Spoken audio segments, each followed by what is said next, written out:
नमस्कार दोस्तों, इस वीडियो में 67th बीपीएससी पीटी 2022 के लिए प्रैक्टिस सेट डिस्कस करेंगे।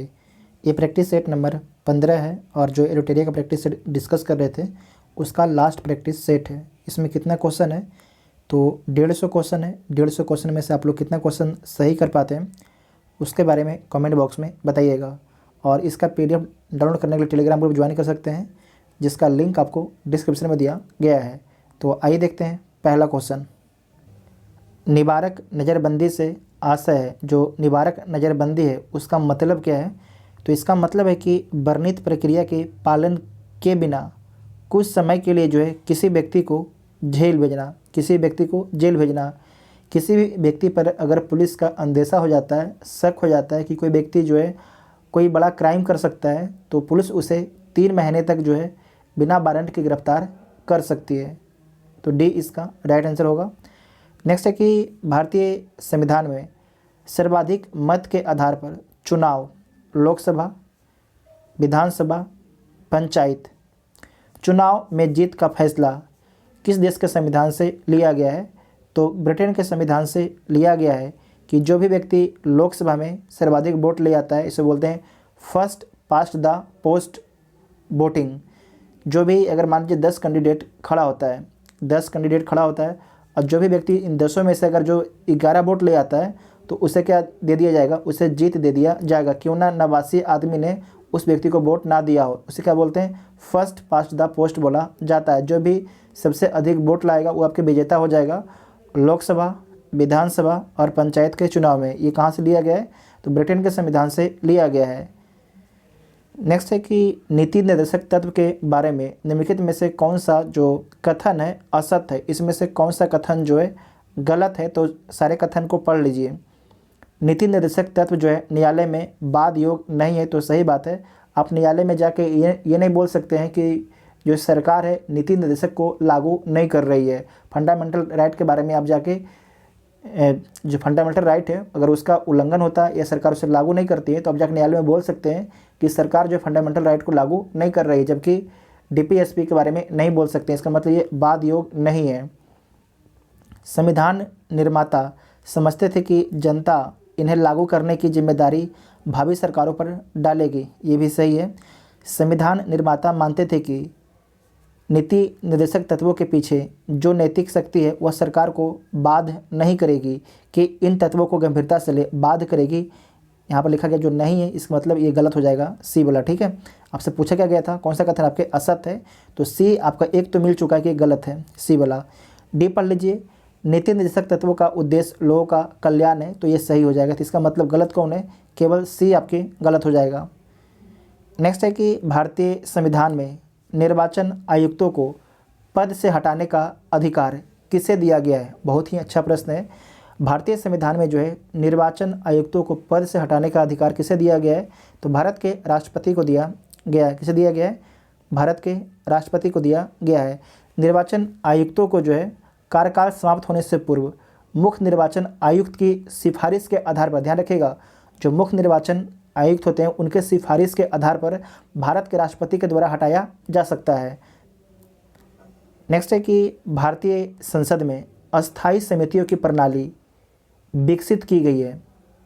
भारतीय संसद में जो है अस्थायी समितियों की प्रणाली विकसित की गई 1952 से, 1965 से, 1978 से, 1983 से। तो कब से? 1983 से विकसित किया गया, 1983 से।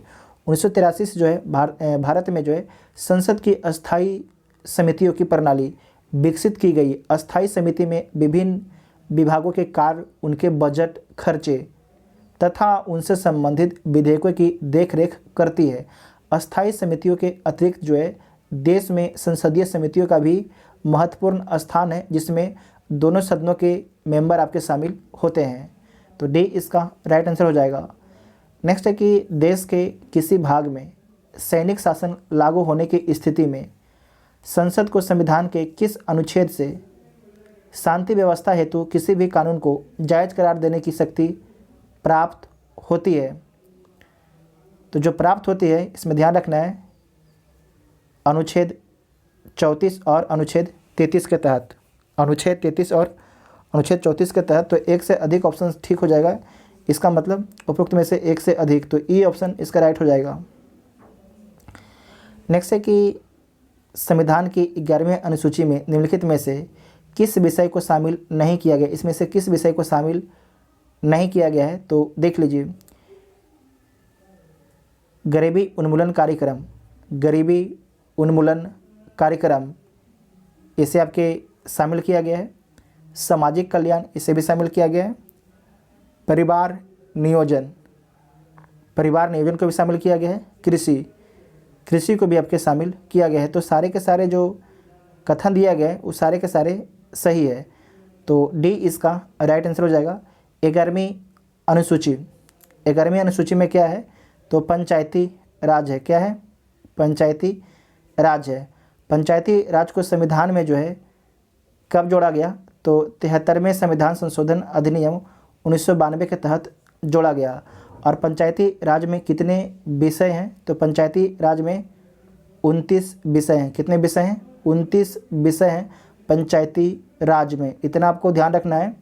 जैसे कि जब भारत का राष्ट्रपति निलंबनकारी वीटो का प्रयोग करता है तब जो है वह किसी विधेयक को संसद को पुनः विचार हेतु लौटा सकता है। लेकिन ध्यान रखिएगा कि राष्ट्रपति एक बार जो है संसद को विचार के लिए लौटा सकते हैं। अगर संसद दूसरी बार कोई जो आपके विधेयक था उस विधेयक में कोई फेरबदल किए, जैसे था वैसे ही फिर से पारित कर देता है संसद, लोकसभा और राज्यसभा, और राष्ट्रपति के पास भेजा जाता है, तो राष्ट्रपति को साइन करना मजबूरी है, दोबारा में आपको साइन करना ही पड़ेगा। तो बी इसका राइट आंसर हो जाएगा। नेक्स्ट है कि राष्ट्रीय न्यायिक नियुक्ति आयोग, राष्ट्रीय न्यायिक नियुक्ति आयोग की स्थापना संसद के किस संविधान संशोधन द्वारा की गई है, तो ध्यान रखना है 99वां संविधान संशोधन अधिनियम 2014 के द्वारा। राष्ट्रीय न्यायिक नियुक्ति आयोग की स्थापना जो है संसद के किस संविधान संशोधन के द्वारा किया गया था, तो 99वां संविधान संशोधन अधिनियम 2014 के द्वारा। 2015 में जो है सुप्रीम कोर्ट ने इसे असंवैधानिक करार दिया था। सुप्रीम कोर्ट जो 2015 में से इस कानून को क्या किया था, असंवैधानिक करार दिया था। नेक्स्ट है कि संघ एवं राज्यों के लिए लोक सेवा आयोग के सदस्यों की नियुक्ति और पदावधि संबंधी प्रावधान किया गया है, तो किस अनुच्छेद में किया गया है, तो संघ एवं राज्यों के लिए लोक सेवा आयोग के सदस्यों की नियुक्ति और पदावधि संबंधी जो प्रावधान किया गया है अनुच्छेद 316 में किया गया है। 316 में किया गया है। 317 में क्या लिखा गया है, तो किसी सदस्य को हटाने या निलंबित करने का जो जिक्र है आपके 317 में किया गया है। राज्यपाल के अध्यादेश संबंधित शक्तियों के संबंध में असत कथन का चयन करना है, तो इसमें से कौन सा कथन आपके असत है, तो देख लीजिए। तो सबसे पहले इसमें ध्यान रखना है कि जो अध्यादेश है राज्यपाल किस आर्टिकल के तहत जारी करते हैं, तो 213 के तहत। अगर बोला जाएगा कि राष्ट्रपति जो अध्यादेश जारी किस आर्टिकल के तहत करते हैं, तो अनुच्छेद 123 के तहत। आप पढ़ लीजिए ऑप्शन को। तो विधानमंडल सत्र के मौजूद नहीं होने पर अध्यादेश जारी कर सकते हैं राज्यपाल, तो सही है। विधानमंडल के विधि निर्माण के अधिकार क्षेत्र पर ही अध्यादेश जारी कर सकते हैं, ये भी ठीक है। राज्यपाल की अध्यादेश निर्माण की शक्ति स्वैच्छिक है, तो स्वैच्छिक नहीं है, ठीक है, ये स्वैच्छिक नहीं है। ये मंत्री परिषद के, जब मंत्री परिषद बोलता है तभी राज्यपाल जो है अध्यादेश जारी करते हैं, ठीक है। तो सी वाला गलत हो जाएगा। उसके बाद देखिए डी वाला, विधानमंडल सत्र आरंभ होने के 6 सप्ताह में अध्यादेश समाप्त हो जाता है, तो ये भी कथन आपका ठीक है। तो इसमें गलत कौन है, सी वाला ऑप्शन आपका गलत हो जाएगा, तो सी राइट आंसर हो जाएगा। नेक्स्ट है कि निम्नलिखित में जो है किस देश ने दुनिया के पहले ऊर्जा द्वीप का निर्माण करने की घोषणा की है, तो जो ऑप्शन दिया गया है इसमें से किस देश ने दुनिया के पहले ऊर्जा द्वीप का निर्माण करने की घोषणा की है, तो डेनमार्क के द्वारा ये घोषणा किया गया है। नेक्स्ट है कि किस संस्था ने कोविड-19 के कारण वर्ष 2020 को वर्स्ट ईयर ऑन रिकॉर्ड घोषित किया है, तो किस संस्था ने जो है वर्ष 2020 को जो है वर्स्ट ईयर ऑन रिकॉर्ड घोषित किया है, तो विश्व पर्यटन संगठन ने घोषित किया है। विश्व पर्यटन संगठन ने, क्योंकि आपको पता है कि जब कोरोना महामारी फैला हुआ था तो सारे दुनिया में लॉकडाउन था, उसके कारण जो पर्यटन है पूरी तरीके से प्रभावित हुआ था। नेक्स्ट है कि हाल ही में किस भारतीय मूल के व्यक्ति को नासा द्वारा कार्यकारी प्रमुख बनाया गया है? तो किसे बनाया गया था? भाव्या लाल को बनाया गया था, भाव्या लाल को। निम्नलिखित में से किस दिन भारत में जो है विभाजन विभीषिका दिवस मनाने की घोषणा की गई है? तो प्रधानमंत्री मोदी जी के द्वारा जो है अनाउंसमेंट किया गया कि विभाजन विभीषिका जो है कब मनाया जाएगा? तो 14 अगस्त को मनाया जाएगा हर वर्ष। नेक्स्ट है कि निम्नलिखित में से किस संस्था द्वारा हाल ही में शून्य अभियान की शुरुआत की गई है? तो किस संस्था के द्वारा जो है शून्य अभियान की शुरुआत किया गया है? तो नीति आयोग और रॉकी माउंटेन इंस्टीट्यूट के द्वारा किया गया है। मतलब एक से अधिक ऑप्शन सही है, तो उपरोक्त में से एक से अधिक, तो ई ऑप्शन आपका ठीक हो जाएगा, ई ऑप्शन ठीक हो जाएगा। शून्य अभियान की शुरुआत ये क्या है? जीरो पॉल्यूशन डिलीवरी व्हीकल्स को बढ़ावा देना है। शून्य अभियान की शुरुआत में इसमें क्या है? तो जीरो पॉल्यूशन डिलीवरी व्हीकल को बढ़ावा देना इसका उद्देश्य है। ठीक है। नेक्स्ट है कि केंद्रीय बजट 2021-22 अब तो पेश हो चुका है 2022 और 23। केंद्रीय बजट 2021-22 के दौरान घोषित मित्रा योजना का संबंध किस क्षेत्र से है? तो जो आपके मेगा इन्वेस्टमेंट टेक्सटाइल पार्क है, इसका संबंध है आपके कपड़ा उद्योग से। इसका संबंध जो है कपड़ा उद्योग से इसका संबंध है, तो ए इसका राइट आंसर हो जाएगा। नेक्स्ट है कि विंबलडन टेनिस टूर्नामेंट 2021 के महिला एकल की विजेता कौन रही? तो एशले बाल्टी रहती हैं। एशले बाल्टी किस देश की हैं? तो ऑस्ट्रेलिया की हैं। किस देश की हैं? ऑस्ट्रेलिया की हैं। साथ ही आपको ध्यान रखना है कि विंबलडन टेनिस टूर्नामेंट 2021 के, ये तो महिला है, यहाँ पर हो जाएगा पुरुष। पुरुष एकल का विजेता कौन रहे थे? तो नोवाक जोकोविच रहे थे। कौन रहे थे? नोवाक जोकोविच। आपके 2021 का था। 2022 में जो है अभी क्या हुआ है? तो ऑस्ट्रेलिया का जो ऑस्ट्रेलिया में ग्रैंड स्लैम होता है वो आपके आयोजन किया जा चुका है। तो ऑस्ट्रेलियन ग्रैंड स्लैम के सिंगल मैंने एकल विजेता कौन है पुरुष में? तो पुरुष में आपके हैं राफेल नडाल हैं। कौन है? राफेल नडाल हैं। एक सेकंड, राफेल नडाल हैं। और महिला में कौन है? तो महिला में आपके एशले बाल्टी हैं। इसे नोट कीजिएगा, इंपॉर्टेंट है। नेक्स्ट है कि किस मंत्रालय द्वारा जो है हाल ही में ग्लोबल बायो इंडिया 2021 का आयोजन किया गया है? तो किस मंत्रालय के द्वारा जो है ग्लोबल बायो इंडिया 2021 का आयोजन किया गया है? तो विज्ञान एवं प्रौद्योगिकी मंत्रालय के द्वारा किया गया है। विज्ञान एवं प्रौद्योगिकी मंत्रालय के द्वारा किया गया है। नेक्स्ट है कि भारत का पहला विरासत संस्थान किस शहर में स्थापित करने की घोषणा की गई है? तो भारत का पहला जो है विरासत संस्थान नोएडा में स्थापित करने की घोषणा की गई है। कहाँ पर? नोएडा में। जर्मन वाच संस्था द्वारा जारी वैश्विक जलवायु जोखिम सूचकांक 2021 के संबंध में कौन सा कथन आपके सत्य है? इसमें से कौन सा कथन सही है? तो देख लीजिए, इस सूचकांक में प्रथम स्थान जो है मोजाम्बिक को प्राप्त हुआ है। तो सही बात है, इस जो रैंकिंग जारी किया गया इसमें पहला स्थान मोजाम्बिक को मिलता है वैश्विक जलवायु जोखिम सूचकांक 2021 में। इस सूचकांक में भारत को स्थान 7वां मिलता है, तो ये भी ठीक है। वर्ष 2020 में भारत का स्थान 5वां था, तो ये भी ठीक है। तो सारे के सारे कथन आपके ठीक हैं, तो बी इसका राइट आंसर हो जाएगा। 25 अगस्त 2021 को किस मंत्रालय द्वारा जो है समृद्ध कार्यक्रम की शुरुआत की गई? तो जो समृद्ध कार्यक्रम है किस मंत्रालय के द्वारा शुरू किया गया है? तो इलेक्ट्रॉनिक्स एवं सूचना प्रौद्योगिकी मंत्रालय के द्वारा शुरू किया गया है। इलेक्ट्रॉनिक्स एवं सूचना प्रौद्योगिकी मंत्रालय के द्वारा शुरू किया गया है। भारत का पहला वर्टिकल फॉरेस्ट टावर माना फॉरेस्टा कहाँ बनाया जा रहा है? तो जो माना फॉरेस्टा है कहाँ पर बनाया जा रहा है? तो बेंगलुरु में बनाया जा रहा है। ये ध्यान रखिएगा कि यह जो 14 मंजिला यह टावर है, क्या है? 14 मंजिला टावर जो है प्रोजेक्ट स्काई बिला कॉन्सेप्ट पर आपके आधारित है। फिर से बोलते हैं, भारत का पहला वर्टिकल फॉरेस्ट टावर माना फॉरेस्ट कहाँ बनाया जा रहा है? तो बेंगलुरु में बनाया जा रहा है और आपको ध्यान रखना है 14 मंजिला यह टावर जो है प्रोजेक्ट स्काई बिला कॉन्सेप्ट पर बनाया जा रहा है।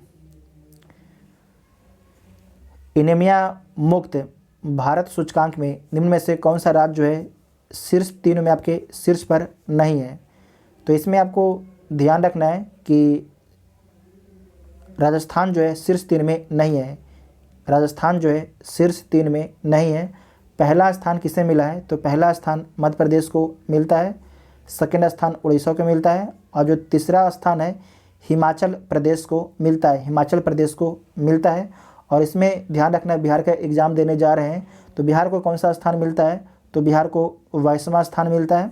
और उत्तर प्रदेश को कौन सा स्थान मिलता है? तो उत्तर प्रदेश को 20वां स्थान दिया जाता है एनीमिया मुक्त भारत सूचकांक 2021 में। ओलंपिक 2020 की पदक तालिका में शीर्ष 4 स्थान पर रहने वाले देशों की सही क्रम क्या है?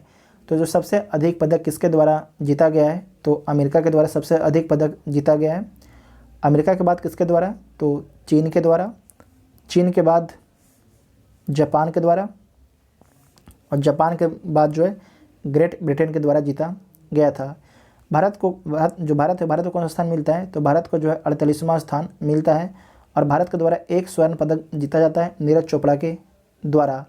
भारत के द्वारा टोटल कितना पदक जीता जाता है? तो भारत के द्वारा टोटल आपके 7 पदक जीता जाता है। इसमें 1 स्वर्ण है, 2 रजत है और 4 आपके कांस्य पदक होता है। तो इसका राइट आंसर क्या हो जाएगा? 1 2 और 3 4, 1 2 4 3, ठीक है। तो बी इसका राइट आंसर हो जाएगा, ठीक है। पहला पर ये था, दूसरा, तीसरा और चौथा, ठीक है, समझे ना। पहला में कौन था? अमेरिका है, दूसरा में चीन है और तीसरा में आपके जापान है और चौथा पर ग्रेट ब्रिटेन है, ठीक है।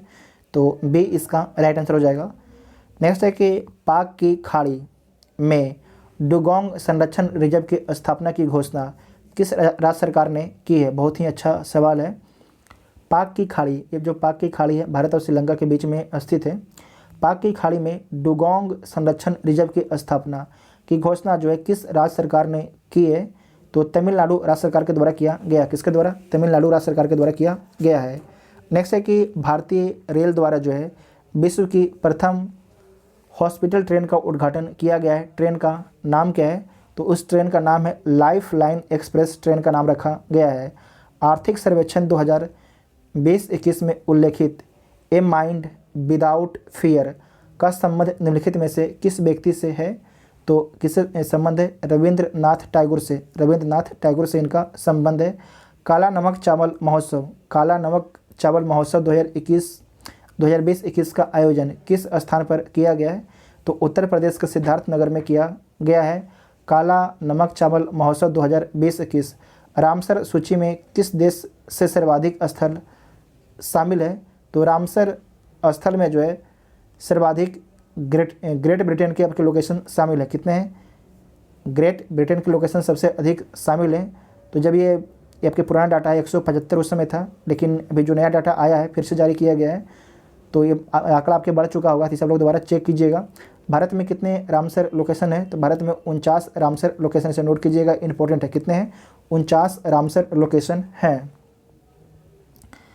नेक्स्ट है कि किस राज्य ने नॉलेज इकोनॉमी मिशन शुरू किया है?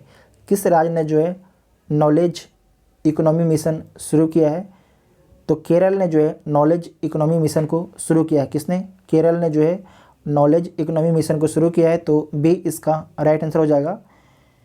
नेक्स्ट है कि देश के प्रथम राष्ट्रीय heart failure research bio bank की स्थापना निम्न में से किस संस्थान में की गई है?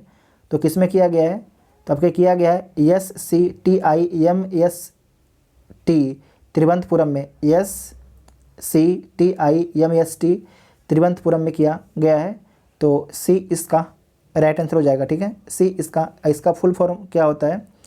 तो इसका जो फुल फॉर्म होता है Shri Chitra Tirunal institute for medical sciences and technology. फिर से बोलते हैं, Shri Chitra Tirunal institute for medical sciences and technology इसका फुल फॉर्म होता है।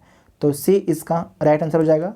नेक्स्ट है कि राजीव गांधी खेल रत्न पुरस्कार का नाम बदल के क्या रखा गया है। तो जो राजीव गांधी खेल रत्न पुरस्कार है उसका नाम चेंज कर दिया गया है और उसका नाम रखा गया है मेजर ध्यानचंद्र खेल रत्न पुरस्कार रखा गया है।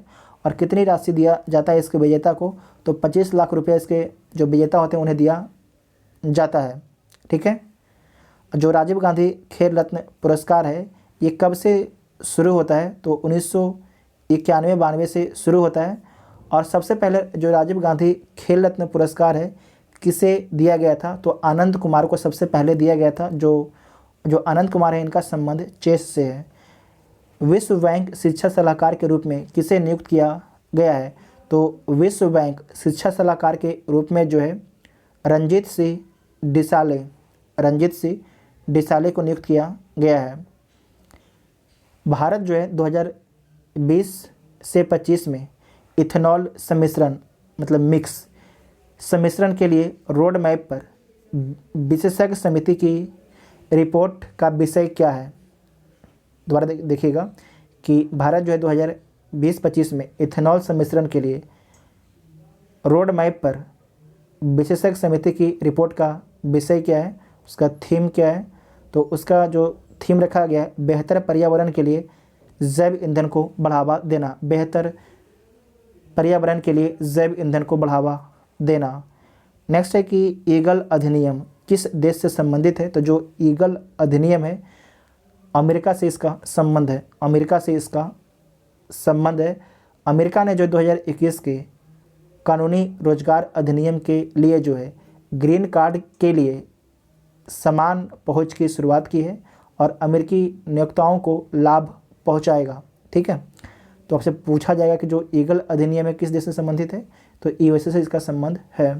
नेक्स्ट है कि सहकारिता विभाग द्वारा बिहार के किस जिले में ऑनलाइन सब्जी बेचने की योजना की शुरुआत की गई है, तो बिहार के पटना ज़िले में जो है ऑनलाइन सब्जी बेचने की योजना की शुरुआत किया गया है।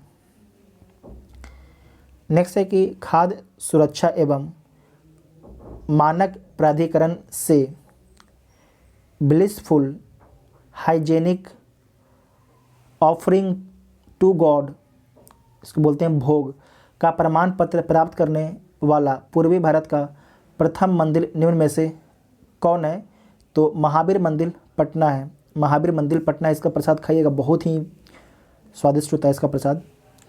तो दोबारा देख सकते हैं इस क्वेश्चन को कि खाद्य सुरक्षा एवं मानक प्राधिकरण से blissful hygienic offering to God का प्रमाण पत्र प्राप्त करने वाला पूर्वी भारत का प्रथम मंदिर निम्न में से कौन है, तो महावीर मंदिर पटना है। ये हनुमान जी का मंदिर है। ठीक है। इसमें हनुमान जी की मूर्ति को स्थापित किया गया है। नेक्स्ट है कि बिहार में जो है वर्ष 2021 में कितने पौधे लगाए जाने का लक्ष्य रखा गया है, तो 5 करोड़ पौधे लगाए जाने का लक्ष्य रखा। नेक्स्ट है कि किस गांधीवादी विचारक और जमनालाल बजाज पुरस्कार से सम्मानित व्यक्ति का निधन बोधगया के समन्वय आश्रम में 2021 में हो गया, तो उनका नाम क्या था, तो उनका नाम था द्वारको भाई सुंदरानी उनका नाम था। पटना आरा सासाराम सड़क को केंद्र सरकार ने राष्ट्रीय राजमार्ग का दर्जा दिया है। राजमार्ग का नाम क्या है, तो NH 119A इसका नाम है। नेक्स्ट है कि निम्न कथनों पर विचार कर सही कथन को चुनना है, तो चुन लीजिए। ताप बढ़ने से पदार्थ का जो आयतन होता है वो बढ़ता है। जब ताप बढ़ता है तो जो पदार्थ होता है उसका आयतन बढ़ता है, तो सही बात है, बढ़ता है। ताप घटने से जो है वायु में ध्वनि का वेग घटता है, तो ये भी सही है। ताप बढ़ने से पदार्थ की अवस्था भी परिवर्तित हो सकती है, तो सही बात है, पदार्थ की भी अवस्था आपके परिवर्तित हो सकती है। तो सारे के सारे कथन आपके सही है, तो डी इसका राइट आंसर हो जाएगा। नेक्स्ट है कि फैराडे के इलेक्ट्रोलिसिस का नियम संबंधित है। फैराडे के इलेक्ट्रोलिसिस का नियम संबंधित है तो किससे संबंधित है? इलेक्ट्रोलाइट के समतुल्य द्रव्यमान से। इलेक्ट्रोलाइट के समतुल्य द्रव्यमान से इसका संबंध है। नेक्स्ट है कि निम्न में से कौन सा कथन आपके सही नहीं है? इसमें से कौन सा कथन जो है आपके सही नहीं है? तो देख लीजिए कौन सा कथन आपके सही नहीं है। तो दूरी का सबसे बड़ा मात्रक जो है खगोलीय इकाई है। तो दूरी का जो सबसे बड़ा मात्रक आपके खगोलीय इकाई नहीं है तो क्या है? तो पारसेक है। क्या है? यहाँ पर हम लिख देते हैं पारसेक है। पारसेक है, ठीक है। तो पहला ऑप्शन आपका गलत हो गया। दूसरा देखिए, द्रव्यमान का सबसे बड़ा मात्रक, द्रव्यमान का जो है चंद्रशेखर सीमा है। चंद्रशेखर सीमा है तो ये आपके सही है। समय के लिए सबसे छोटा मानक 1 सेक है तो ये भी ठीक है। लंबाई की न्यूनतम इकाई फर्मी मीटर है। लंबाई की जो न्यूनतम इकाई है फर्मी मीटर है तो ये भी सही है। तो केवल आपके गलत कौन है? ए आपकी केवल आपकी गलत है तो ए इसका राइट आंसर हो जाएगा। नेक्स्ट है कि तरंग के विस्थापन का मान निम्न में से किन कारकों पर निर्भर करता है?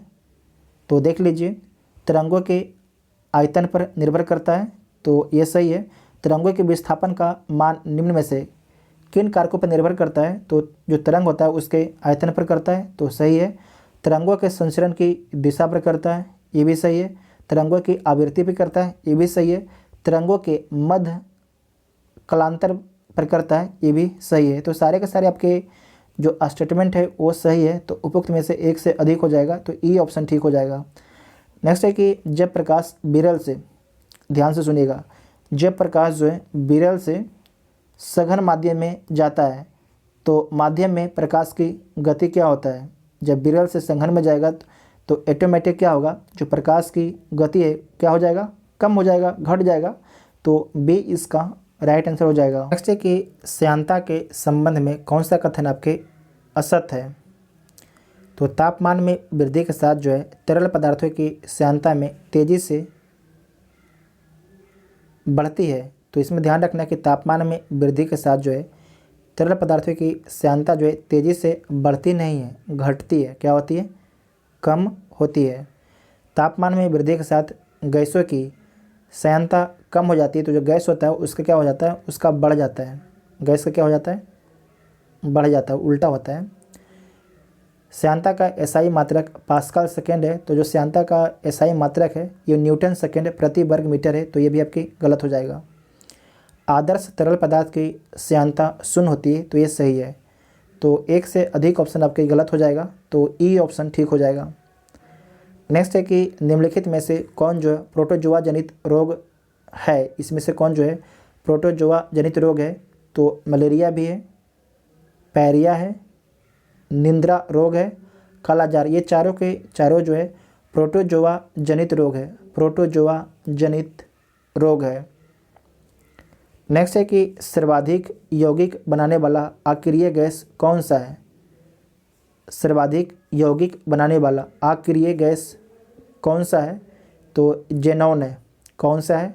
जेनॉन है तो डी इसका राइट आंसर हो जाएगा। नेक्स्ट है कि वनस्पतियों को पराबैंगनी किरणों के दुष्प्रभाव से बचाने वाला वर्णक का नाम क्या है? तो वनस्पतियों को जो है पराबैंगनी किरणों के दुष्प्रभाव से बचाने वाला जो वर्णक है उसका नाम है लाइकोपीन। क्या उसका नाम है? लाइकोपीन उसका नाम है। नेक्स्ट है कि केचुए में कितने जोड़ी हृदय होते हैं? तो जो केचुआ होता है उसमें 5 जोड़ी हृदय होता है। कितना जोड़ी? 5 जोड़ी आपके हृदय होता है। निम्नलिखित में से किसमें जो है ऋणात्मक आवेश होता है? तो इसमें से किसमें जो है ऋणात्मक आवेश होता है? तो जो बीटा कण है उसमें ऋणात्मक आवेश होता है।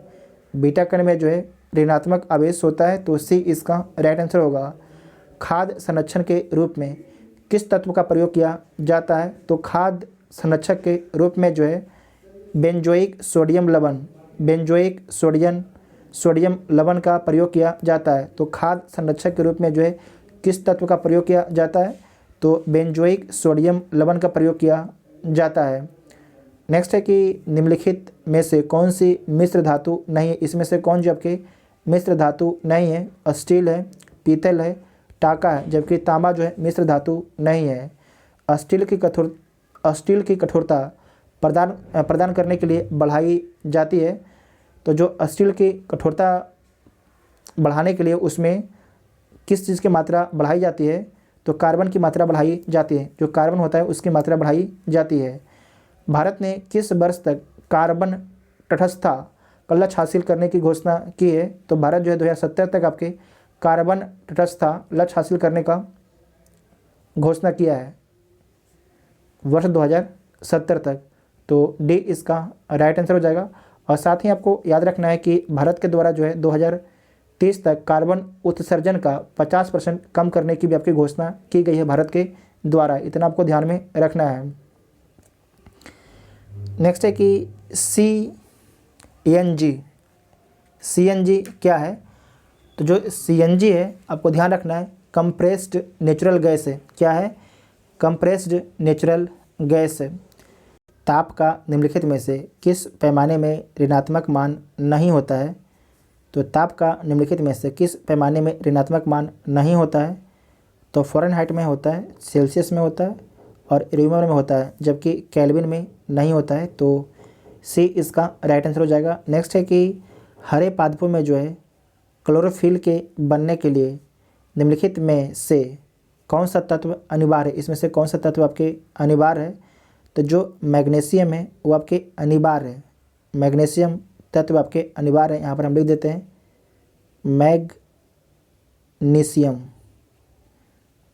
मैग्नीशियम, ठीक है, ये अनिवार्य है। तो ऑप्शन में दिया गया नहीं है, तो उपरोक्त में से कोई नहीं हो जाएगा।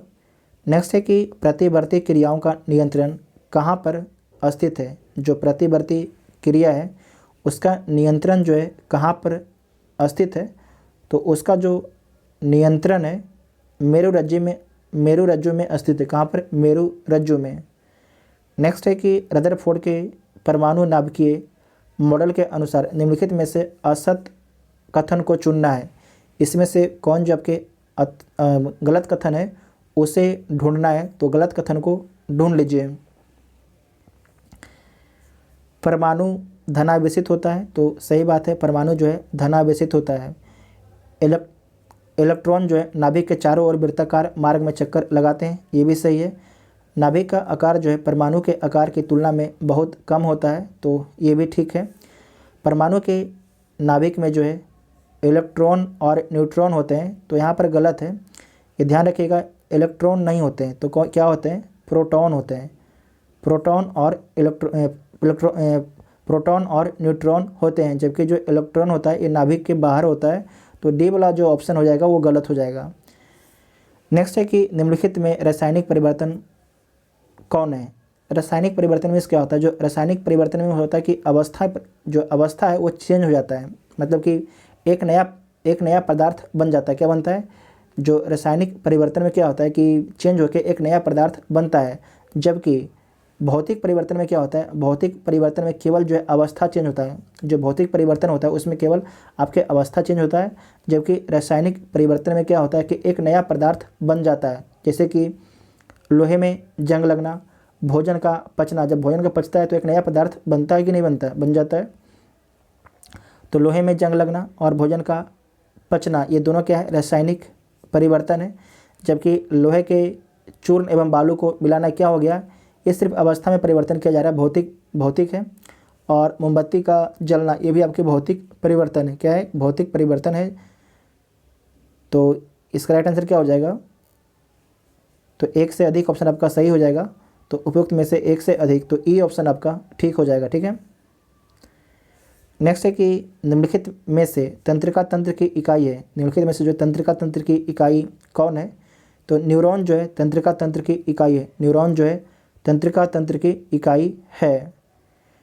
निम्नलिखित में से कौन जो है अदिश राशि है? इसमें से कौन जो है अदिश राशि है?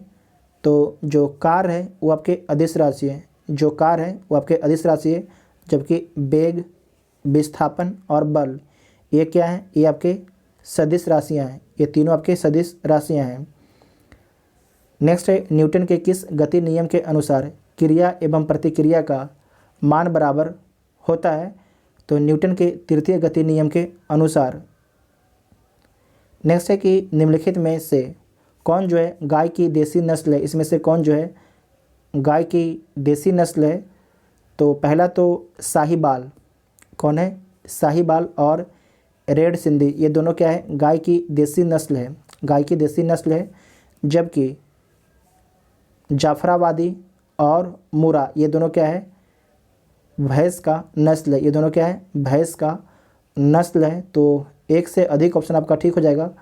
साहिलबाल और जो रेड सिंधी वो गाय का नस्ल है, तो उपरोक्त में से एक से अधिक ऑप्शन आपका ठीक हो जाएगा। निम्नलिखित में से कौन जो है धातु का गुण नहीं है, इसमें से कौन जो है धातु का गुण शो नहीं करता है। तो देख लीजिए, धातु का गुण नहीं है। आघात वर्धता, ये आपके धातु का गुण है। तन्यता, ये भी धातु का गुण शो करता है। उसके बाद है ध्वान्विक, ये भी धातु का गुण शो करता है। भंगुर होना, ये भी आपके धातु का गुण शो करता है। उष्मा तथा विद्युत का सुचालक, ये भी क्या होता है, धातु होता है। धात्विक चमक, ये भी क्या होता है, धातु होता है। तो सारे के सारे कथन आपके सही है, इसमें से कोई भी कथन आपके गलत नहीं है। तो क्या हो जाएगा, गलत पूछ रहा था तो उपरोक्त में से कोई नहीं हो जाएगा, ठीक है, क्योंकि कोई भी गलत आपके नहीं है। तो ई ऑप्शन आपका ठीक हो जाएगा। नेक्स्ट है कि सोडियम का परमाणु भार 23 है, तो उसकी परमाणु संख्या कितनी है। तो 11 है। कितना है, सोडियम का परमाणु भार 23 है, तो उसकी जो परमाणु संख्या है 11 है। नेक्स्ट है कि मनुष्य में जो है वृक्क एक तंत्र का भाग है जो संबंधित है, तो जो उत्सर्जन से इसका संबंध है। जो वृक्क है तंत्र का एक भाग है जिसका संबंध जो है उत्सर्जन से, उसका संबंध किससे, तो उत्सर्जन से इसका संबंध है। तो सी इसका राइट आंसर हो जाएगा। नेक्स्ट है कि जब गोलीय दर्पण, अवतल दर्पण, जब गोलीय दर्पण में वस्तु जो है वक्रता केंद्र पर होगी तो उसका प्रतिबिंब कहाँ बनेगा। तो उसका जो प्रतिबिंब होता है कहाँ पर बनता है, तो वक्रता केंद्र पर बनता है। कहाँ पर बनता है, वक्रता केंद्र पर बनता है। नेक्स्ट है कि निम्नलिखित में से किस तत्व का प्रयोग जो है सेमीकंडक्टर में नहीं किया जाता है। तो किसका जो प्रयोग है सेमीकंडक्टर में नहीं किया जाता है। तो जो सिलिकॉन है इसका तो प्रयोग सेमीकंडक्टर में किया जाता है, ठीक है। जर्मेनियम, इसका ही प्रयोग किया जाता है। कैडमियम सल्फाइड, कैडमियम सल्फाइड, इसका भी प्रयोग किया जाता है। उसके बाद है गैलियम आर्सेनाइड, तो इसका भी प्रयोग आपके सेमीकंडक्टर में किया जाता है। लेकिन अगर आपसे पूछा जाता है कि सबसे अधिक जो सेमीकंडक्टर में किसका इस्तेमाल होता है, सबसे अधिक किसका इस्तेमाल होता है, तो इसमें ध्यान रखना है सिलिकॉन एवं जर्मेनियम का। किसका, सिलिकॉन एवं जर्मेनियम का सबसे अधिक इस्तेमाल होता है। ऐसे तो जो आपके चारों ऑप्शन दिए गए, चारों का इस्तेमाल आपके सेमीकंडक्टर में किया जाता है। तो क्या पूछा गया है कि सेमीकंडक्टर में नहीं इस्तेमाल नहीं किया जाता है, तो कौन नहीं किया जाता है, तो चारों चारों किया जाता है। तो इसका मतलब कोई भी ऑप्शन आपके ठीक नहीं है, तो ई ऑप्शन इसका राइट आंसर हो जाएगा। नेक्स्ट है कि निम्नलिखित में से कौन सा जोड़ा आपके सही सम्मिलित नहीं, इसमें से कौन सा जोड़ा जो है सही सम्मिलित नहीं है। तो देख लीजिए कौन सा जोड़ा सही सम्मिलित नहीं है। उदयपुर अभयारण्य कहाँ पर है, पश्चिम चंपारण में है, ये बिहार दुर्ग का पूछा हुआ सवाल है। उसके बाद है परमान डॉल्फिन अभयारण्य अररिया में, तो ये भी ठीक है। उसके बाद है हरियाबार हिरन पार्क अररिया में, ये भी ठीक है। उसके बाद है सरेयामन पश्चिम बिहार बेतिया में, तो ये भी ठीक है। तो सारे के सारे जो स्टेटमेंट है आपके सही है, तो कोई भी जो इसमें पूछा गया कि गलत है तो कोई भी गलत नहीं है। नेक्स्ट है कि निम्नलिखित में से कौन सा राज्य जो है सरदार सरोवर परियोजना में सम्मिलित नहीं है। तो गुजरात, महाराष्ट्र, मध्य प्रदेश, राजस्थान, सारे के सारे राज्यों के सम्मिलित हैं। तो क्या हो जाएगा, उपरोक्त में से कोई नहीं, उपरोक्त में से कोई नहीं, मतलब कि कोई भी कथन आपके गलत नहीं है। ये ध्यान रखना है आपको कि जो सरदार सरोवर परियोजना है नर्मदा नदी और उसकी सहायक नदियों पर आपकी निर्मित है। नेक्स्ट है कि निम्नलिखित में भारत का कौन सा पत्तन पूर्वी तट पर स्थित है। इसमें से कौन सा जो बंदरगाह है ये आपके पूर्वी तट पर स्थित है। तो आपको ध्यान रखना है जो मोरमू गाँव है ये कहाँ पर स्थित है? ये आपके गोवा में स्थित है, इसका मतलब ये पश्चिम में हो जाएगा। उसके बाद है कांडला, ये कांडला कहाँ पर है? तो कांडला आपके गुजरात में है। कहाँ पर है? गुजरात में है, तो ये भी आपके पश्चिम में हो जाएगा। तूतीकोरिन, जो तूतीकोरिन है ये कहाँ पर स्थित है? तो तमिलनाडु में स्थित है, तमिलनाडु में स्थित है। एन्नौर, ये भी कहाँ स्थित है? ये भी आपके तमिलनाडु में स्थित है। तो ये दोनों आपके जो है पूरब में स्थित है, जबकि कांडला और मोरमू गाँव जो है पश्चिम में स्थित है। तो आपसे पूछा क्या गया था, निम्नलिखित में से कौन सा जो पत्थर है पूर्वी तट पर स्थित है? तो तूतीकोरिन और एन्नौर है। इसका मतलब कि सी और डी दोनों सही है, तो उपरोक्त में से एक से अधिक ऑप्शन ठीक हो जाएगा, तो ई इसका राइट आंसर हो जाएगा। नेक्स्ट है कि सूची 1 को सूची 2 के साथ सम्मिलित करना है, तो सम्मिलित कर लीजिए। पहला है गुरु महिसानी खनन क्षेत्र है, ये उड़ीसा में है। किस लिए फेमस है? तो लौह अयस्क के लिए फेमस है, ठीक है, लौह अयस्क के लिए फेमस है। उसके बाद है तलचीर, उड़ीसा में आपके जो तालचर है, इसे तलचीर लिख दिया है, तालचर जो है उड़ीसा में स्थित है, ये किस लिए प्रसिद्ध है? तो कोयला के लिए। जादूगोड़ा ये झारखंड में स्थित है, किस लिए फेमस है? तो यूरेनियम के लिए। जवार राजस्थान में स्थित है, जस्ता के लिए फेमस है। तो इसका राइट आंसर क्या हो जाएगा? देख लीजिए, एक का 3, तो सी इसका राइट आंसर हो जाएगा। नेक्स्ट है कि निम्नलिखित में किन पहाड़ियों पर उष्ण कटिबंधीय सदाबहार वन पाए जाते हैं? तो किस पहाड़ पर जो है उष्ण कटिबंधीय सदाबहार वन पाए जाते हैं? ऑप्शन में क्या दिया गया है? नीलगिरी की पहाड़ियाँ, राजमहल की पहाड़ियाँ, शिवालिक पहाड़ियों पर। तो इसमें आपको ध्यान रखना है कि उष्ण कटिबंध, इसका मतलब क्या बोल रहा है कि टेम्परेचर ज़्यादा होगा, और जो होना चाहिए कि जो आपके 23.5 डिग्री है उसके नीचे ही होना चाहिए। तो कौन होगा? तो इसमें ध्यान रखना है नीलगिरी की पहाड़ियाँ होगा, तो ए इसका राइट आंसर हो जाएगा। उष्ण कटिबंधीय सदाबहार वन जो है पश्चिमी घाट एवं नीलगिरी पहाड़ियों पर पाया जाता है। और यहाँ पर वर्षा कितना होता है? तो जो नीलगिरी आपकी पहाड़ी है यहाँ पर वर्षा 200 से जो है 400 सेंटीमीटर वार्षिक होता है। 200 से 400 सेंटीमीटर जो है वार्षिक वर्षा रिकॉर्ड किया जाता है, तो ए इसका राइट आंसर हो जाएगा।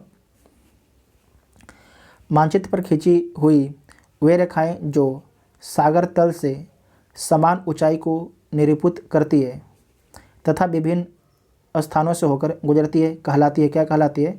तो समोच्च रेखाएं कहलाती है। नेक्स्ट है कि निम्न में जो है भारत में धार्मिक जनसंख्या का सही क्रम है। तो भारत में सबसे अधिक किस धर्म के लोग रहते हैं? तो हिंदू धर्म के लोग जो हैं सबसे अधिक रहते हैं। कितने परसेंट लोग रहते हैं? तो 76.63% लोग रहते हैं। उसके बाद मुस्लिम का नंबर आता है, मुस्लिम कितने परसेंट हैं? तो 17.22% है। उसके बाद है मुस्लिम के बाद आपका हो जाएगा ईसाई कितने परसेंट है? तो 2.78% है। उसके बाद है सिख कितना हो जाएगा? 2.08% हो जाएगा, ठीक है। उसके बाद आपको ध्यान रखना है बौद्ध के बारे में जान लीजिए। बौद्ध कितने परसेंट है? तो 0.84% है, 0.84% है। उसके बाद है ईसाई तो देख चुके हैं हम लोग। उसके बाद देखना है जैन कहाँ पर है? जैन है कहीं पर, देखिए तो जैन नोट कर लीजिएगा। जो जैन कितना परसेंट है? तो जैन जो है 0.4% है, ठीक है।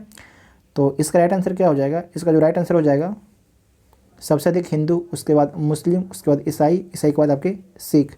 तो बी इसका राइट आंसर हो जाएगा। इसे नोट कीजिएगा, इंपॉर्टेंट पॉइंट है। निम्नलिखित में से शीत मरुस्थल कौन सा है? इसमें से कौन जो आपके शीत मरुस्थल है? तो देखिए सहारा जो है गर्म मरुस्थल है, थार जो मरुस्थल ये भी गर्म मरुस्थल है, अरब का जो मरुस्थल है ये भी गर्म मरुस्थल है। जो अटकामा मरुस्थल है ये ठंडा मरुस्थल है। कैसा है? ठंडा मरुस्थल है। और जो अटकामा का मरुस्थल है साउथ अमेरिका में पाया जाता है। कहाँ पर? साउथ अमेरिका में स्थित है। साथ ही आपको ध्यान रखना है कि आपसे पूछा जाता है कि शीत मरुस्थल, तो कौन कौन शीत मरुस्थल है इसके बारे में आप देख लीजिए। पहला तो हो गया अटकामा, दूसरा नोट कीजिएगा अंटार्कटिका, दूसरा हो गया। तीसरा कौन है? गोबी मरुस्थल किन दो देशों के बीच में? आप लोग बताइए कमेंट करके। उसके बाद है पैटागोनिया, पैटागोनिया। पाँचवा है तकला मकान, ठीक है, तकला मकान। छठा कौन है? लद्दाख है। कौन है छठा? लद्दाख अपने भारत में स्थित है। उसके बाद है कि गर्म मरुस्थल कौन कौन है? तो सहारा देख चुके हैं, थार भी देख चुके हैं, अरब मरुस्थल भी देख चुके हैं। उसके बाद लिखिएगा कालाहारी, कालाहारी अफ्रीका में है, कालाहारी, ठीक है। उसके बाद विक्टोरिया, विक्टोरिया कहाँ पर है? तो ऑस्ट्रेलिया में है, विक्टोरिया लिखिएगा। उसके बाद गिब्सन, गिब्सन, ये गिब्सन जो मरुस्थल है ये कहाँ पर है? तो जो गिब्सन मरुस्थल है ये भी ऑस्ट्रेलिया में स्थित है। उसके बाद है नाम्बिब मरुस्थल, यहाँ पर हटा देते हैं, इसे देख लिखते हैं। उसके बाद नामबीब मरुस्थल, ठीक है, ये कहाँ पर स्थित है? नामीबिया में स्थित है। तो इतना आपको ध्यान में रखना है। नेक्स्ट है कि निम्नलिखित में से बिहार का कौन सा रेल जो है, रेल सह सड़क पुल नहीं है? इसमें से कौन जो है बिहार का कौन जो रेल सह सड़क पुल नहीं, मतलब कि उस पर जो है केवल या तो रेल जाता है केवल या तो सड़क है। तो इसमें आपको ध्यान रखना है कि जो विक्रमशिला पुल है, जो विक्रमशिला पुल है केवल आपके इस पर से सड़क गुजरता है। जो विक्रमशिला पुल है इस पर केवल केवल सड़क गुजरता है, इस पर रेल नहीं गुजरता है। जबकि राजेंद्र पुल, अब्दुल बारी पुल, बगहा छितौनी पुल, ये दोनों पर आपके रेल भी गुजरता है और साथ में आपके जो परिवहन है सड़क ये भी आपके गुजरता है, ठीक है। तो सी इसका राइट आंसर हो जाएगा, सी इसका राइट आंसर हो जाएगा। नेक्स्ट है कि पद्मश्री सीता देवी किसकी किसकी विधा की प्रसिद्ध हस्ती थी? तो मधुबनी पेंटिंग की, किसकी? मधुबनी पेंटिंग की। तो डी इसका राइट आंसर हो जाएगा। नेक्स्ट है कि गंगा नदी के किनारे सबसे निकट शहर है, जिसे गंगा नदी जा रही है और गंगा नदी के सबसे निकट आपके कौन सा शहर है? तो इसमें से देख लीजिए सबसे जो निकट शहर है कौन है? मुंगेर, ये गंगा नदी के किनारे ही स्थित है। तो डी इसका राइट आंसर हो जाएगा। साथ ही आपको ध्यान रखना है कि गंगा नदी किनारे बिहार में कुछ इंपॉर्टेंट शहर हैं, उसके बारे में नाम नोट कर सकते हैं आप लोग। पहला नोट कीजिएगा बक्सर, दूसरा है दानापुर, तीसरा पटना, चौथा हाजीपुर, पाँचवा मुंगेर, छठा भागलपुर। ये इंपॉर्टेंट सिटी से नोट कीजिएगा। नेक्स्ट है कि बिहार में जनसंख्या घनत्व का सही क्रम घटते क्रम में बताना है। तो जो सबसे अधिक आपके जनसंख्या घनत्व कहाँ पर है? तो शिवहर में। कहाँ पर है? शिवहर में। और कितना है? तो 1880 है। और उसके बाद सेकेंड में कौन आता है? पटना। पटना में कितना है? तो 1823 है। उसके बाद आपका है दरभंगा। दरभंगा में कितना है? तो 1728 है। और वैशाली में कितना है? तो 1717 है। पहला शिवहर है, दूसरा पटना है, तीसरा दरभंगा है, चौथा आपके वैशाली है। शिवहर में कितना है? 1880 है, पटना में 1823 है, दरभंगा में 1728 है, वैशाली में 1717 है। तो इसका राइट आंसर क्या हो जाएगा? बी इसका राइट आंसर हो जाएगा। नेक्स्ट है कि भारत के किस राज्य या केंद्र शासित प्रदेश में नीलोंग घाटी अवस्थित है? तो जो नीलोंग घाटी है कहाँ पर अवस्थित है? तो उत्तराखंड में स्थित है। कहाँ पर? उत्तराखंड में स्थित है। नीलोंग घाटी जो है उत्तराखंड के उत्तरकाशी जिले में गंगोत्री राष्ट्रीय उद्यान पार्क में अवस्थित है। कहाँ पर स्थित है? गंगोत्री राष्ट्रीय उद्यान पार्क में अवस्थित है। तो आपको याद रखना है गंगोत्री राष्ट्रीय उद्यान पार्क जो है कहाँ पर स्थित है? तो उत्तराखंड में स्थित है, उत्तराखंड में स्थित है। नेक्स्ट है कि इनमें कौन सी परियोजना जो है बिहार राज्य में अवस्थित है? इसमें से जो कौन सी परियोजना है आपके बिहार राज्य में अवस्थित है? तो देख लीजिए, पहला है कोयल कारो परियोजना। कोयल कारो परियोजना जो है आपको ध्यान रखना है ये आपके झारखंड के दक्षिण कोयल एवं कारो नदी की परियोजना है और जो रांची ज़िले के समीप है। तो आपको ध्यान रखना है तो जो कोयल कारो की परियोजना है कहाँ पर है? ये झारखंड में स्थित है। उसके बाद है, लिख लीजिए झारखंड। उसके बाद है रिहंद, ये कहाँ पर है? तो उत्तर प्रदेश में स्थित है। उसके बाद है मंडल डैम परियोजना, जो मंडल डैम परियोजना है, इसके बारे में आपको ध्यान रखना है कि जो मंडल डैम परियोजना है ये बिहार और झारखंड की सीमा पर है। उसके बाद है सबरी जल विद्युत परियोजना। सबरी जो जल विद्युत परियोजना है ये कहाँ पर स्थित है? तो ये बिहार के रोहतास में स्थित है। कहाँ पर? बिहार के रोहतास में स्थित है। और आपको ध्यान रखना है कि वर्तमान में जो है 0.5 मेगावाट की 2 इकाई आपकी कार्यशील है। तो इसमें सही कौन हो जाएगा? सबरी जल विद्युत परियोजना। ये कहाँ पर स्थित है? तो बिहार में स्थित है। पूछा क्या गया था आपसे कि इनमें से कौन सी परियोजना जो बिहार राज्य में अवस्थित है? तो केवल आपके डी अवस्थित है। ठीक है, केवल आपके डी अवस्थित है। तो डी इसका राइट आंसर हो जाएगा, क्योंकि जो मंडल डैम परियोजना है ये बिहार और झारखंड दोनों की सीमा पर स्थित है। तो डी इसका राइट आंसर हो जाएगा। इनमें से कौन सी नदियाँ जो है भ्रंश घाटी का निर्माण नहीं करती है? तो ताप्ती, नर्मदा, दामोदर भ्रंश घाटी का निर्माण करती है, जबकि जो सोन नदी है ये भ्रंश घाटी का निर्माण नहीं करती है। सोन नदी अमरकंटक मध्य प्रदेश से निकलती है और गंगा में जाके मिल जाती है। नर्मदा, ताप्ती ये दोनों जाके अरब सागर में गिरती है और ज्वालामुख का निर्माण करती है। दामोदर जो नदी है ये भ्रंश घाटी का निर्माण करती है और झारखंड में बहती है। नेक्स्ट है कि प्रायद्वीपीय भारत की 2 सबसे ऊंची चोटियाँ अनायमुडी और दोदा बेटा क्रमशः निम्नलिखित पहाड़ियों पर स्थित है। तो अनामलाई और नीलगिरी पहाड़ियों पर स्थित है। अनामलाई और नीलगिरी पहाड़ियों पर स्थित है। तो ए इसका राइट आंसर हो जाएगा। जो अनाईमुडी है इसका ऊंचाई कितना है? तो 2695 मीटर इसका ऊंचाई है। और आपको ध्यान रखना है कि पूर्वी और पश्चिमी घाट कहाँ पर आके मिलती है? तो नीलगिरी की पहाड़ी पर।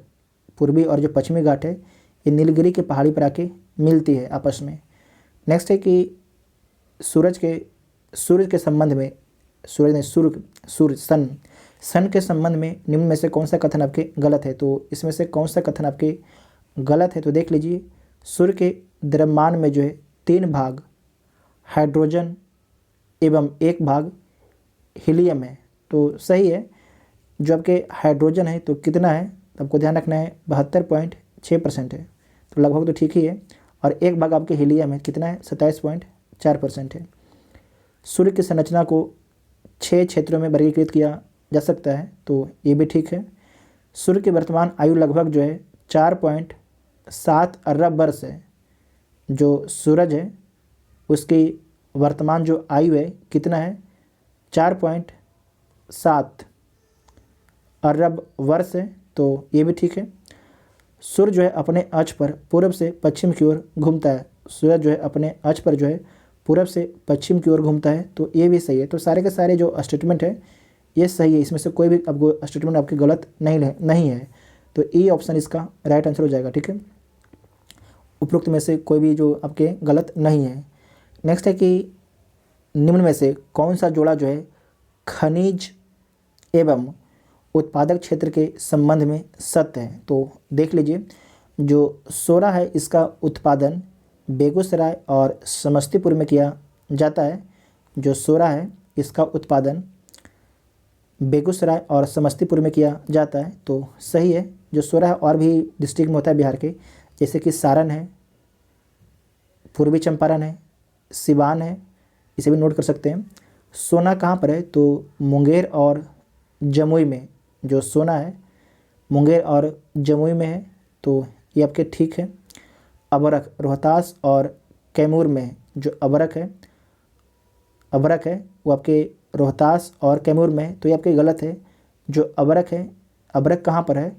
तो अबरख जो है गया, जमुई, नोट कीजिएगा, मुंगेर एवं बांका में। ठीक है, उसके बाद है चूना पत्थर। ये गया और जमुई में, ये गलत है। देखिए, जो चूना पत्थर है ये कहाँ पर है? रोहतास और कैमूर में। रोहतास और कैमूर में जो कैमूर की पहाड़ी है वहाँ पर स्थित है। जो अबरख है गया और जमुई में है। तो क्या पूछा गया कि इनमें से कौन सा जोड़ा जो है खनिज एवं उत्पादन क्षेत्रों के संबंध में सत्य है? तो ए और बी आपके ठीक है। ए और बी जो है आपके ठीक है और सी और डी आपके गलत है। तो 1 से अधिक ऑप्शन आपका सही हो जाएगा। तो उपरोक्त में से 1 से अधिक हो जाएगा। नेक्स्ट है कि गंगा नदी के, क्वेश्चन को ध्यान से पढ़िएगा, गंगा नदी के दक्षिण सीमा से सटे, ये आपकी बिहार है, ये गंगा नदी है, उसके दक्षिण सीमा से सटे जिले का पूर्व से पश्चिम सही क्रम क्या है। तो इसमें पहले सबसे पहले आपको ऑप्शन में देखना है कि कौन सा जो डिस्ट्रिक्ट है उससे गंगा नदी आपके सीमा साझा नहीं करती है। तो आप देखिएगा शेखपुरा से गंगा नदी नहीं गुजरती, तो जहाँ जहाँ भी शेखपुरा उसे काट दीजिए, इतना काट दिए। उसके बाद आप चेक कीजिए मुंगेर से गंगा नदी गुजरती है, लखीसराय से गुजरती है, पटना से गुजरती है, भोजपुर से भी गुजरती है। तो इसका मतलब जो है सबसे पहले पूरब में मुंगेर है, उसके जैसे कि जो मुंगेर के पश्चिम में कौन है, लखीसराय के पश्चिम में पटना है, और पटना के पश्चिम में आपके भोजपुर है। तो ए इसका राइट आंसर हो जाएगा। इस क्वेश्चन को बहुत ही ध्यान से पढ़िएगा, बहुत ही अच्छा क्वेश्चन है, ये बहुत ही अच्छा क्वेश्चन है। अगर सिर्फ आपसे पूछ देता कि बिहार के जो डिस्ट्रिक्ट है ऑप्शन में जो दिया गया है उसे आपको सजाना है पूरब से पश्चिम, तो क्या हो जाता, भागलपुर, मुंगेर, लखीसराय, शेखपुरा हो जाता। लेकिन पूछा क्या गया, गंगा नदी के दक्षिण सीमा से सटे जिले का पूरब से पश्चिम सही क्रम क्या है, ये पूछा आपसे गया था। उसके बाद नेक्स्ट क्वेश्चन है कि निम्न में से किस महादेश में जो है सवाना जलवायु प्रदेश का विस्तार है। जो सवाना जलवायु प्रदेश है इसका विस्तार नहीं है। जो सवाना जलवायु प्रदेश है इसे क्या बोला जाता है, इसे जो है सूडान तुल जलवायु बोला जाता है। और इसका जो सवाना जलवायु प्रदेश है इसका विस्तार जो है उत्तरी अमेरिका महाद्वीप में नहीं है, जबकि एशिया, अफ्रीका, दक्षिण अमेरिका में जो है सवाना जलवायु प्रदेश का विस्तार है। ये आपके एक तरीके से मोटी मोटी घासें हैं। नेक्स्ट है कि 2011-12 के अस्थिर मूल पर बिहार के प्रति व्यक्ति सकल राज्य घरेलू उत्पाद 2019-20 में कितना है, तो 34,413 रुपया है, 34,413 रुपया है। नेक्स्ट है कि मांग की लोच कितने प्रकार की होती है। तो जो मांग की लोच होती है 5 प्रकार की होती है। पहला है कि लोचदार मांग, एक से अधिक। दूसरा है बेलोचदार मांग, एक से अधिक। तीसरा है इकाई मांग लोच, एक। चौथा है पूर्णतः बेलोचदार मांग जो शून्य होता है। और पाँचवा पूर्णतः लोचदार मांग, ये आपके अनंत होता है। तो डी इसका राइट आंसर हो जाएगा। उसके बाद नेक्स्ट क्वेश्चन है कि निम्न कथनों में से अनवरत योजना का संबंध किससे है। जो अनवरत स्कीम है उसका संबंध किससे है। तो देखिए जनता पार्टी की सरकार द्वारा घोषित किया गया था, तो ये सही बात है, जनता पार्टी के द्वारा घोषित किया गया था। जो जनता पार्टी की सरकार है ये कब आती है, तो 1977 में आता है, इमरजेंसी के बाद में। उसके बाद लिखा गया कि 5वीं पंचवर्षीय योजना से 1 वर्ष पूर्व ही समाप्त कर शुरू किया गया था अनवरत स्कीम को। तो सही बात, जो अनवरत स्कीम योजना को शुरू किया गया था। और जो इसका कार्यकाल कब से कब तक था, तो 1978 से जो अनवरत स्कीम था, अनवरत योजना था उसका 1978 से 1983 तक था। इसकी घोषणा काल जो 1978 से 83 था, तो यहाँ पर लिखा गया है, तो सही है। यह अपने घोषित काल से 3 वर्ष पूर्व ही समाप्त कर दिया गया। तो सही बात है कि 1980 में इंदिरा गांधी जी का सरकार आ जाता है और उसके बाद जो है इसे समाप्त कर दिया जाता है। तो सारे का सारे जो स्टेटमेंट आपके सही है। निम्न तथ्यों में से अनवरत योजना का संबंध किससे है, तो जितने भी आपके ऑप्शन दिया गया है सारे के सारे कथन है, तो क्या हो जाएगा, उपरोक्त में से एक से अधिक हो जाएगा। नेक्स्ट है कि यूरोपी के संबंध में निम्नलिखित में से कौन सा कथन आपके असत्य है। इसमें से कौन सा कथन आपके असत्य है, तो देख लीजिए कौन सा कथन गलत है। डिजिटल लेन देन में डीबीटी को और प्रभावी बनाएगा, तो सही है। यूरोपी मूल रूप से डिजिटल वाउचर है, ये भी ठीक है। आरबीआई ने यह भुगतान प्रणाली को लॉन्च किया है, तो गलत बात है। ये लॉन्च किया गया है एनपीसीआई के द्वारा लॉन्च किया। इसका फुल फॉर्म क्या होता है, national payment corporation of India. ये यूपीएससी का पूछा हुआ पॉइंट है, एनपीसीआई। तो सी गलत हो गया। डी देख लीजिए, यूरोपी के लाभुक का बैंक खाता होना ज़रूरी है, तो ऐसा कोई ज़रूरी नहीं है। तो सी और डी आपके गलत हो जाएगा। आपसे पूछा क्या था कि कौन सा कथन जो है असत्य है, तो एक से अधिक जो ऑप्शन आपके गलत हो जाएगा, तो उपरोक्त में से एक से अधिक हो जाएगा। नेक्स्ट है कि वित्तीय वर्ष 2021-22 के केंद्रीय बजट में शिक्षा के क्षेत्र में कितनी राशि खर्च करने का प्रावधान किया गया था। तो देखिए 93,224 रुपये खर्च करने के बाद किया गया था, लेकिन आपको ये पुराना डेटा हो गया। अब आपको याद रखना है 2022 से 23 वाला डेटा याद रखना है। आप सभी लोग जाके गूगल कर सकते हैं, या तो फिर इसका जो बजट है उसका PDF अपने टेलीग्राम ग्रुप से डाउनलोड आप लोग कर सकते हैं। नेक्स्ट है वित्तीय वर्ष 2021-22 का केंद्रीय बजट कितने पिलर पर आधारित था। तो आपको ध्यान रखना है 6 पिलर पर आपके आधारित था। कितने? 6 पिलर पर। नेक्स्ट है कि जब देश में नवीन पत्र मुद्रा निर्गमन से मुद्रा आपूर्ति बढ़ जाती है तो इसे कहा जाता है, तो क्या बोला जाता है? करेंसी स्फीति बोला जाता है। वित्तीय वर्ष 2021-22 के लिए बिहार में 7 निश्चय 2 योजना हेतु बजटीय प्रावधान है। कितना बजटीय प्रावधान किया गया है? तो 4671 करोड़ रुपया, 4671 करोड़ रुपये आपके प्रावधान किया गया है। वेरी वेरी इंपॉर्टेंट पॉइंट है। बिहार राज्य आर्द्र भूमि प्राधिकरण का गठन कब किया गया? तो वर्ष 2020 में किया गया है। कब किया गया है? वर्ष 2020 में किया गया है। भारत सरकार के आर्द्र भूमि संरक्षण एवं प्रबंधन नियम 2017 के तहत जो है 2020 में बिहार राज्य आर्द्र भूमि प्राधिकरण का गठन किया गया है। इसके अंतर्गत जो है 100 हेक्टेयर से बड़े 133 हेक्टेयर को चरणबद्ध तरीके से समेकित करने की योजना बनाई गई है बिहार सरकार के द्वारा।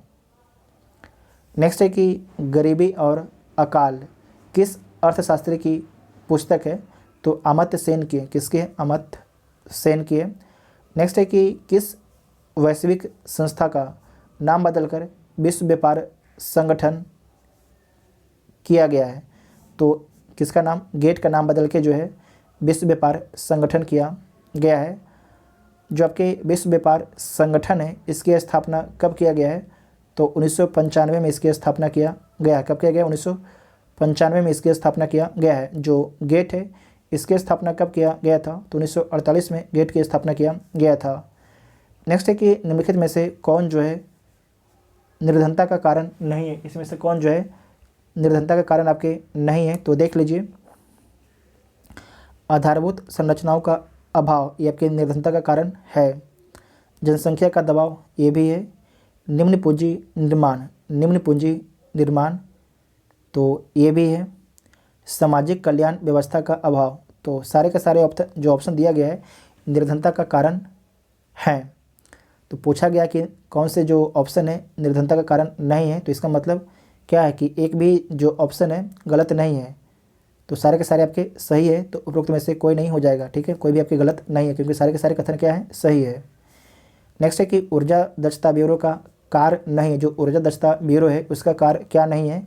तो देख लीजिए, अर्थव्यवस्था के विभिन्न क्षेत्रों में ऊर्जा संरक्षण को बढ़ावा देना है। विद्युत के अपव्यय को रोकने के उपाय करना ये भी है। ऐसे नीतियों का निर्माण जिससे स्वयं नियमन एवं बाजार सिद्धांत पर आपके बल हो। विद्युत उत्पादन एवं विक्रय में कर लगाना, तो डी आपके इसका राइट आंसर हो जाएगा कि ऊर्जा दक्षता ब्यूरो का कार्य क्या नहीं है? विद्युत उत्पादन और विक्रय में कर लगाना इसके काम नहीं है। नेक्स्ट है कि निम्नलिखित में से चंद्रगुप्त के कुम्हरार स्थित महल की खुदाई किसने करवाई थी? तो किसके द्वारा करवाया गया था? तो डॉक्टर स्पूनर के द्वारा करवाया गया था। नेक्स्ट है कि नौपाषाणिक स्थल चिरांद जो बिहार में स्थित है, नौपाषाणिक स्थल चिरांद बिहार में स्थित है। चिरांद से निम्नलिखित में से किस फसल के साक्ष्य प्राप्त नहीं होता है? तो किस फसल का आपके साक्ष्य नहीं मिलता है? तो देखिए, जो चिरांद है वहाँ से चावल, गेहूँ, चना, जौ, मसूर, नोट कर लीजिएगा, मसूर का साक्ष्य आपके मिलता है। तो इसमें से कोई भी कथन आपके गलत नहीं है।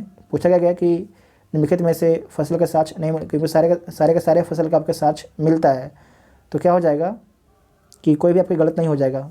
इसमें से कोई भी कथन आपके गलत नहीं, क्योंकि सारे के सारे आपको साक्ष्य मिला है। नेक्स्ट है कि निम्नलिखित में से विद्यापति की रचना नहीं है। इसमें से कौन जो है विद्यापति की रचना नहीं है? तो कृतिलता, गौरक्षा विजय, पदावली, ये सारे आपके तीनों जो हैं विद्यापति की रचना है। जबकि ऋतुवंश है ये आपके विद्यापति की रचना नहीं है। तो किसकी रचना है? तो केदारनाथ मिश्र प्रभात की है। फिर से बोलते हैं, जो ऋतुवंश रचना है किसकी है? तो केदारनाथ मिश्र प्रभात की है। नेक्स्ट है, तो डी इसका राइट आंसर हो जाएगा, ठीक है, डी इसका राइट आंसर होगा। नेक्स्ट है कि बिहार से सर्वप्रथम किस हिंदी समाचार पत्र का प्रकाशन हुआ है? तो बिहार बंधु का सबसे पहले प्रकाशन होता है, और कब होता है? 1874 में होता है, 1874 में होता है। नेक्स्ट है कि 1914 में भारतीय राष्ट्रीय कांग्रेस द्वारा ब्रिटेन भेजे गए शिष्टमंडल में बिहार से निम्नलिखित में से कौन आपके समूह शामिल था? 1914 में भारतीय राष्ट्रीय कांग्रेस द्वारा जो है ब्रिटेन भेजे गए शिष्टमंडल में बिहार से निम्नलिखित में से कौन समूह आपके शामिल था? तो इसमें जो है मजरुल हक और सच्चिदानंद सिन्हा शामिल थे। तो डी इसका राइट आंसर हो जाएगा। नेक्स्ट है कि 16 अक्टूबर 1905 बंग भंग के दौरान दरभंगा में रक्षाबंधन दिवस का आयोजन किसकी प्रेरणा से किया गया था? तो सतीश चंद्र चक्रवर्ती की प्रेरणा से किया गया था। नेक्स्ट है कि इल्तुतमिश ने बिहार में दिल्ली के प्रथम प्रतिनिधि के रूप में किसे नियुक्त किया था? तो इल्तुतमिश ने बिहार में दिल्ली के प्रथम प्रतिनिधि के तौर पर जो है मलिक अलाउद्दीन जानी को नियुक्त किया था, मलिक अलाउद्दीन जानी को। नेक्स्ट है कि किस वंश के शासनकाल में जैन धर्म के श्वेतांबर और दिगंबर शाखा में विभाजन हुआ? तो किस वंश के शासनकाल में, अच्छा प्रश्न है कि जैन वंश है उसमें विभाजन हो जाता है, श्वेतांबर एक दिगंबर। तो आपको ध्यान रखना है मौर्य वंश के समय में जो है जो जैन धर्म है उसमें श्वेतांबर और दिगंबर में विभाजन हो जाता है, मतलब दो शाखा बढ़ जाता है जैन धर्म का, एक श्वेतांबर हो जाता है, एक आपके दिगंबर हो जाता है मौर्य वंश के समय में। तो डी इसका राइट आंसर हो जाएगा। गांधी जी ने बिहार के किस स्थान को 1927 में आधुनिक तीर्थ स्थल की संज्ञा दी थी? तो दरभंगा को दिया था। किसे दिया था? दरभंगा को दिया था। नेक्स्ट है कि बिहार शब्द का सबसे पहले प्रयोग किस मध्यकालीन इतिहासकार ने किया था? तो किसके द्वारा किया गया था? तो मिन्हाज ए सिराज के द्वारा किया गया था, मिन्हाज ए सिराज के द्वारा किया गया था। नेक्स्ट है कि मोहम्मद बिन तुगलक के बारे में किस इतिहासकार ने कहा कि सुल्तान लोगों को कष्ट देना चाहता था, इसलिए उसने दिल्ली खाली कराई? तो किसके द्वारा बोला गया है? तो एस्मी के द्वारा बोला गया है। और किस बुक में बोला गया है? तो फुतुह उस सालातीन एक बुक था, ठीक है। इसमें बोला गया था कि मोहम्मद बिन तुगलक के बारे में जो इस्लामी विद्वान हैं इनके बारे में बोला जाता है कि सुल्तान लोगों को कष्ट देना चाहता था, इसलिए जो इनके द्वारा दिल्ली को खाली कराई गई थी। और किस बुक में मिलता है इसे लिखा हुआ? तो ये लिखा हुआ मिलता है फुतुह उस सलातीन बुक में। नेक्स्ट है कि दिल्ली वाल नाम का सिक्का किस वंश के काल में ढाला गया है? तो तोमर वंश के शासनकाल में ढाला गया है। अकबर के सुलह-ए-कुल नीति के पीछे निम्नलिखित में से क्या कारण थे? तो बहुसंख्यक हिंदुओं का समर्थन प्राप्त करना चाहते थे अकबर। नेक्स्ट है कि किस काल की कांस्य मूर्तियाँ लुप्त मोम विधि से बनाई जाती थी? तो चोल काल की जो मूर्तियाँ हैं लुप्त मोम विधि से बनाई जाती थी। तो बी इसका राइट आंसर हो जाएगा। नेक्स्ट है कि 16वीं-17वीं शताब्दी में कार्ड्स या पारपत्र का संबंध निम्नलिखित में से किससे था? तो पुर्तगालियों द्वारा जो है एशियाई समुद्र में जहाज़ों के आवागमन के लिए एक तरीके से जो कार्ड्स था, आज्ञा पत्र था, ये पुर्तगालियों से आज्ञा पत्र था। अगर जो भी व्यापारी अगर पुर्तगालियों से जो है कार्ड्स जो आज्ञा पत्र नहीं लेते थे तो पुर्तगाली उनके जहाज़ को लूट लेते थे। यहाँ तक बोला जाता है कि जो अकबर हैं इन्हें भी पुर्तगालियों से आज्ञा लेना पड़ा था समुद्र में व्यापार करने के लिए। नेक्स्ट है कि रामपुरवा बिहार में है, तो रामपुरवा से प्राप्त अशोक स्तंभ का हिस्सा वर्तमान में कहाँ पर रखा गया है? तो कहाँ पर रखा गया है आपको ध्यान रखना है, ये रखा गया है राष्ट्रपति भवन में। कहाँ पर? राष्ट्रपति भवन में रखा गया है। निम्नलिखित में से किस स्तूप का निर्माण जो है बिना चबूतरे के किया गया है? तो किसका जो निर्माण है बिना चबूतरे के किया गया है? तो सारनाथ के धार्मिक स्तूप का, सारनाथ के जो है धार्मिक स्तूप का निर्माण जो है बिना चबूतरे के किया गया है। नेक्स्ट है कि निम्नलिखित में से किस दर्शन में कहा गया कि भौतिक वस्तुएं परमाणुओं के संयोजन से बनी है? तो ये बोला गया है वैशेषिक में। किसमें? वैशेषिक में बोला गया है। निम्नलिखित में से किस दर्शन में कहा गया कि भौतिक वस्तुएं जो है परमाणुओं के संयोजन से बनी है? तो वैशेषिक बुक में बोला गया है। नेक्स्ट है कि गंगा के मैदानी भाग में प्रथम नगरीकरण के समय के मृदभांड की पहचान कीजिए। तो उस समय जो मृदभांड था, कैसा मृदभांड था? तो आपको ध्यान रखना है उत्तरी काले पॉलिशदार मृदभांड था। उत्तरी काले पॉलिशदार मृदभांड था। तो बी इसका राइट आंसर हो जाएगा। बी इसका राइट आंसर होगा। नेक्स्ट है कि क्रांतिकारियों के विरुद्ध कार्य करने पर फणींद्र नाथ घोष की हत्या निम्नलिखित में से किन क्रांतिकारियों ने की थी? क्रांतिकारियों के विरुद्ध, जो क्रांतिकारी थे उनके विरुद्ध काम करने पर जो है फणींद्र नाथ घोष की हत्या निम्नलिखित में से किन क्रांतिकारियों ने की थी? तो किसके द्वारा किया गया था? तो बैकुंठ शुक्ल एवं चंद्रमा सिंह के द्वारा किया गया था। बैकुंठ शुक्ल एवं चंद्रमा सिंह के द्वारा किया गया था।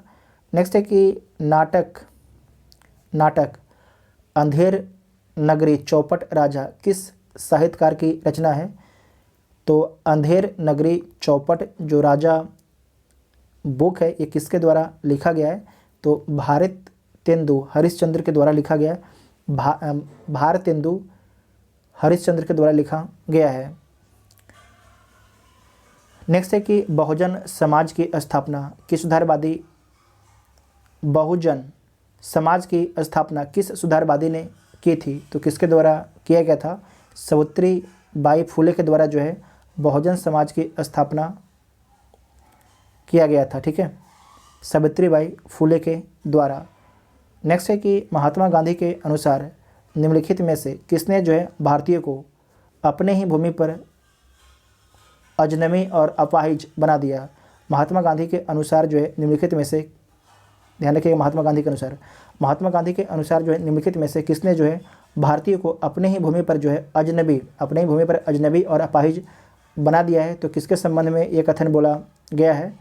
तो ध्यान रखना है अंग्रेजी शिक्षा के संबंध में ये कथन बोला जा रहा है। अंग्रेजी शिक्षा के संबंध में ये कथन महात्मा गांधी के द्वारा बोला गया था।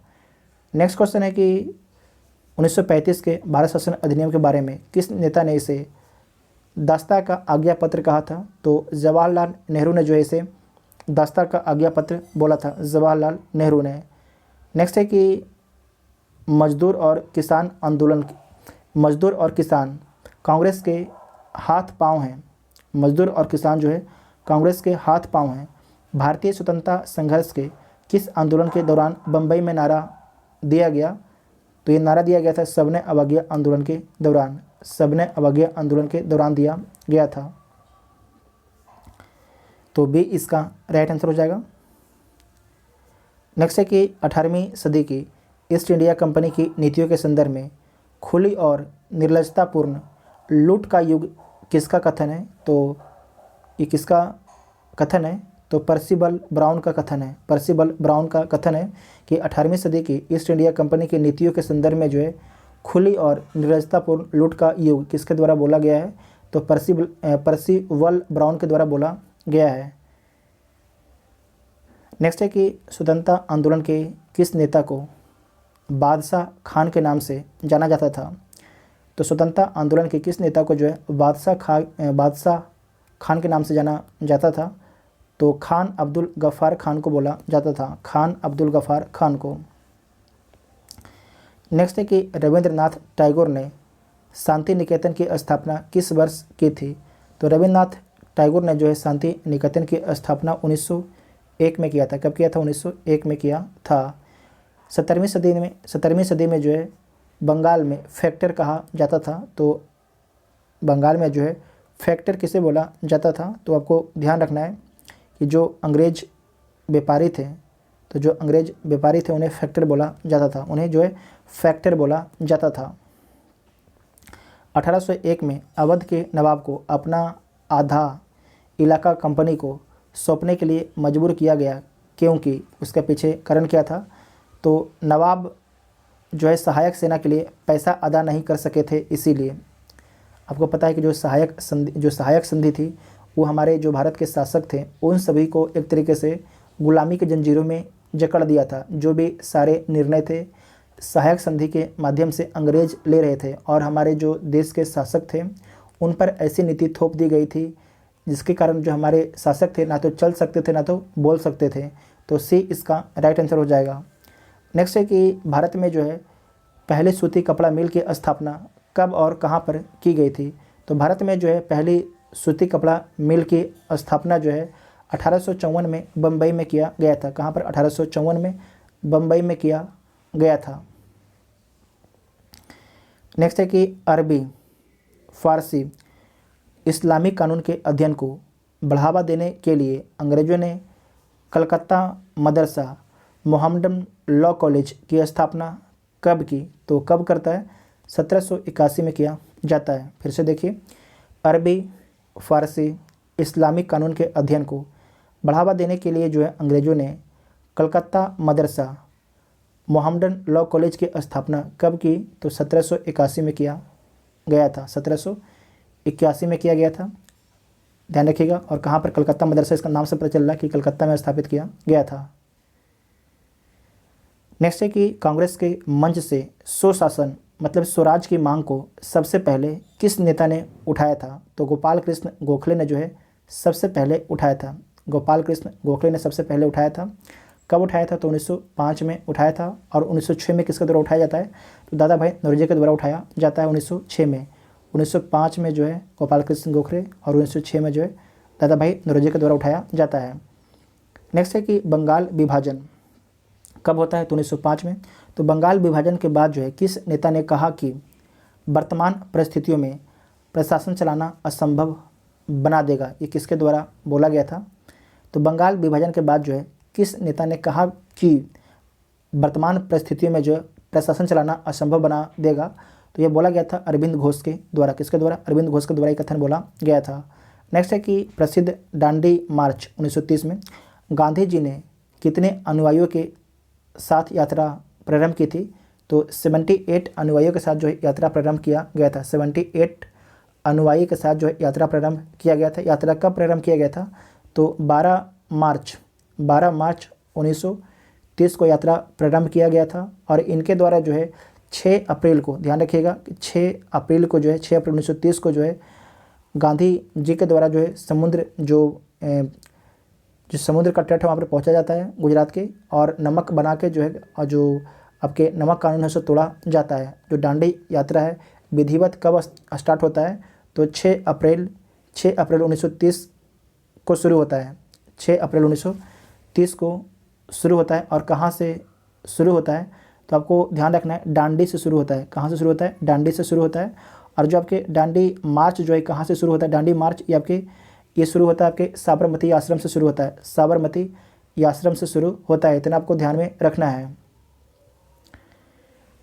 नेक्स्ट है कि राजा राम मोहन राय ने अपनी युवा अवस्था में कुरान, फारसी और अरबी साहित्य का अध्ययन किस शहर में किया था? तो किस शहर में किया था? तो पटना शहर में किया था।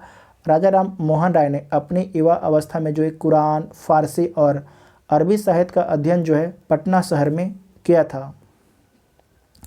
उसके बाद 10 मैथ के सवाल हैं, इसे आप लोग सोल्व कर लीजिएगा, हम इसका उत्तर बता देते हैं। तो ए इसका राइट आंसर होगा 300 रुपया। 142 का आपका होगा 4 वर्ष और 32 वर्ष। 43 140 होगा। 144 के 7 होगा। 148 नहीं 145 का 2 होगा। 146 इसका क्या होगा? तो इसका भी 2 होगा। 147 2.8% की कमी। 148 12.1/2%। 149 ई होगा। 150 ए होगा। तो हमने 140 प्रश्नों को डिस्कस किया और 10 प्रश्नों को आप लोगों ने सोल्व किया मैथ का। तो टोटल हो गया 150 प्रश्न। 150 में से आप लोग कितने क्वेश्चन सही कर पाएँ उसके बारे में कमेंट बॉक्स में लिखिएगा। और जो एरोटेरिया का 67th बीपीएससी के लिए प्रैक्टिस सेट था उसमें 15 सेट था, तो 15 सेट जो है अब कंप्लीट हो गया है। अगर आप लोग बोलिएगा तो इसे जो है हिस्ट्री, ज्योग्राफी, साइंस अलग अलग करके अपलोड कर दिया जाएगा। आप लोग का समर्थन रहेगा तभी अपलोड होगा, न तो कोई फ़ायदा नहीं है। तो आप लोग कमेंट करके बता सकते हैं। और 67th बीपीएससी के लिए पास करने के लिए जो है मोस्टली आपको किस सब्जेक्ट पर ध्यान देना है तो बता देते हैं आपको। हिस्ट्री में ज़्यादातर आपको ध्यान देना है मॉडर्न इंडिया पर, ठीक है। मॉडर्न इंडिया जितना ज़्यादा से ज़्यादा पढ़िए। उसके बाद मॉडर्न इंडिया से आपके जो है 30 से 35 प्रश्न पूछा जाएगा, इसे हटा देते हैं। हिस्ट्री में आपको मॉडर्न इंडिया पर ध्यान रखना है, 30 से 35 प्रश्न पूछा जाएगा। उसके बाद आपको ध्यान रखना है साइंस 30 प्रश्न पूछा जाएगा। साइंस के बाद बिहार स्पेशल, जो बिहार स्पेशल है इससे आपके 20 से 25 प्रश्न पूछे जाएंगे। करंट है इससे आपके 30 से 35 प्रश्न पूछा जाएगा। अगर आप इस एरिया को भी ध्यान से कर लेते हैं तो आप जो है आप कम से कम तो 100 से ज़्यादा क्वेश्चन सही करने की स्थिति में आ जाइएगा। और उसके बाद आपको पॉलिटी, आप सभी लोग को तो पता ही होगा कि पॉलिटी को उतना कोई टफ क्वेश्चन पूछा नहीं जाता, आप सभी लोग आराम से उसे सोल्व कर लीजिएगा। ज्योग्राफी का थोड़ा आप लोग मैप देख लीजिएगा, जो मैप होता है मैप का आपको समझ होना चाहिए क्योंकि मैप से भी क्वेश्चन ज्योग्राफी में पूछा जाता है, तो उसका ज्योग्राफी भी देख सकते हैं। और उसके बाद इकोनॉमी आप लोग जो है जो करंट बेस्ड इकोनॉमी होगा उसे आप लोग देखिएगा और कुछ टर्म को देख लीजिएगा। जो टर्म होता है टर्म भी पूछा जाता है आपके बीपीएससी के द्वारा। तो मेनली आपको फोकस करना है ये आपके 4 इलाके पर फोकस करना है। बाकी तो पॉलिटी, ज्योग्राफी, इकोनॉमी ये सारे एरिया तो आपके लगभग ठीक ही होंगे, ठीक है। तो इनसे बार बार आप लोग पढ़िएगा क्योंकि ज़्यादातर क्वेश्चन आपके इसी इलाके से पूछा जाता है बीपीएससी में। तो आपको वीडियो कैसा लगा उसके बारे में कमेंट करके ज़रूर बताइएगा। Thank you.